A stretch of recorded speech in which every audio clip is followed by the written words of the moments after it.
ওয়ালাইকুম আসসালাম। ঢাকা টিভির পক্ষ থেকে স্যার আপনাকে আন্তরিক শুভেচ্ছা ও অভিনন্দন। তোমাকে অনেক ধন্যবাদ।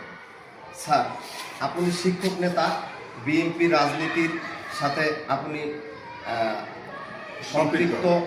বিএনপিতে আপনি কোন পদে আছেন? আসলে বিএনপিতে আমার পথ খুব বেশি না। রাজনীতি লেগে থাকলে অনেক বড় জায়গায় যেতে পারতাম। রাজনীতিতে আসলে লেগে থাকিনি, শিক্ষকতা করছি। শিক্ষক সংগঠনের নেতৃত্বেই সবচেয়ে বেশি স্বাচ্ছন্দ্য বোধ করছি।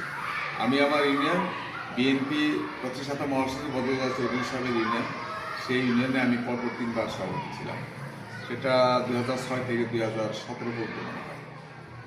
আর উপজেলা পর্যায়ে ছিলাম। কখন যেহেতু আমি জাসাসের সিনেমা থানার দীর্ঘদিনের সভাপতি ছিলাম, কাজী লেবুগাছের সাথে তখন সেক্রেটারি, কাজী সৌদির সভাপতি আমাকে সাংস্কৃতিক সম্পাদক হিসাবে রাখছিলেন। আর এরপরে কখনো মমিনুল সাহেবের সময় আমি শিক্ষা সম্পাদক ছিলাম। জেলা বিএনপির আব্দুল্লাহ সাহেব যখন সভাপতি, আলিয়াজুল মৌলিক সেক্রেটারি, তখন গণশিক্ষা সম্পাদক ছিলাম।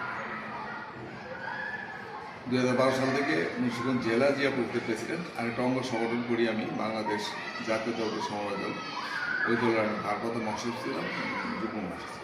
ওই সময় মহাসচিব ছিলেন, ঢাকা থেকে নির্বাচন করছেন তানভীর, আমাদের সালাদ ইসের ছেলে। ওই যখন ঢাকা মহানগর দক্ষিণের দায়িত্ব পেল, এরপরে আমি ওই দলের ভারপ্রাপ্ত মহাসচিব ছিলাম।